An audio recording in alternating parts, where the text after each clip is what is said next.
Over the past few months, I've had a lot of requests on how to change the spark plug on a 4-stroke motorcycle. I know some of you are laughing, thinking, oh, that's self-explanatory, it's easy. Well, it's easy, but it's not. Unfortunately, with a 4-stroke, these racing bikes, they don't give you a lot of room. So you've got a couple options. You can either kind of cobble up your own thing together, or you can take off the gas tank to change it. I mean, it's really that tight on a lot of these bikes. The easiest way, and it's not very expensive in my opinion, is to get one of these Motion Pro, the 4-stroke spark plug tool. It's 23 bucks, at least that's what I paid for it. You might have to go to their website to see, which it's motionpro.com. Basically what you get here is the actual spark plug socket, and then you get this adapter.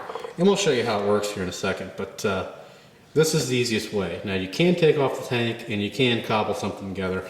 I've tried using just a regular spark plug socket, and I didn't have a whole lot of luck with the one I had. I probably could have went out and bought another one from Craftsman for 12 bucks, but for $12 more, figured why not have the right tool. It makes it real easy. So there it is. We'll go ahead and we'll show you how to change it on the bike, so stay tuned here. Okay, before we begin here, a little bit more on the actual spark plug socket. I don't know if you could see here, there's actually a rubber grommet on the inside of there that will catch the spark plug, so don't really need to worry about it falling down there. Also, with the actual extension piece, you can push it all the way on, that'll lock it in, pull it out, that makes it kind of a swivel. Now to actually unscrew or loosen up the spark plug, you can use a screwdriver through that hole. You can use a 1/4 inch, if that's going to zoom, probably not. I've got some light on there. There you go. 1/4 inch ratchet. Or you can use an open-ended wrench or even a gear wrench on the outside here.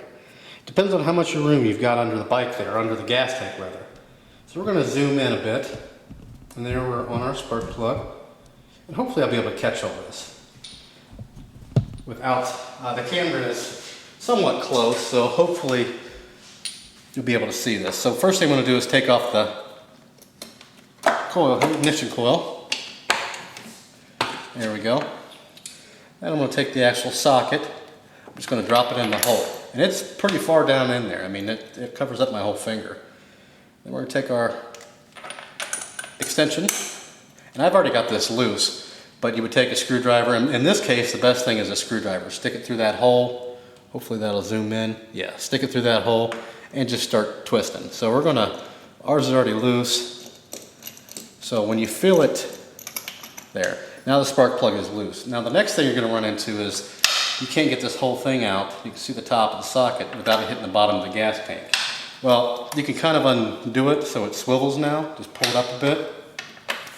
And then as you're pulling it up, just take the extension piece off of the actual socket. And I've got a hold of the actual socket. And there's the spark plug. Hopefully that'll zoom in here. Come on, zoom in.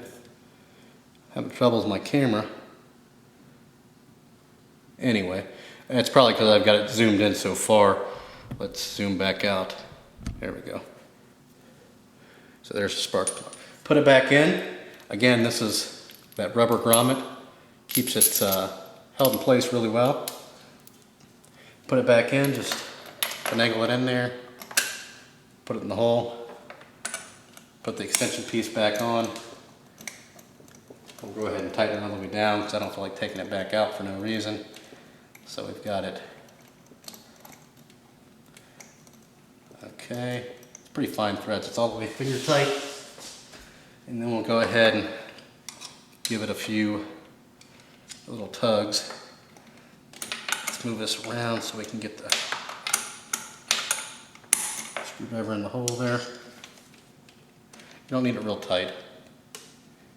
There we go. There it is. And then you'll probably have to play with it a bit to get the spark plug adapter back out.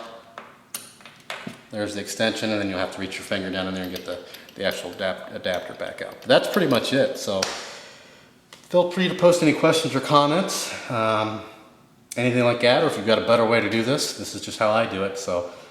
And that's pretty much it. As always, thanks for watching, and please subscribe. Have a good one.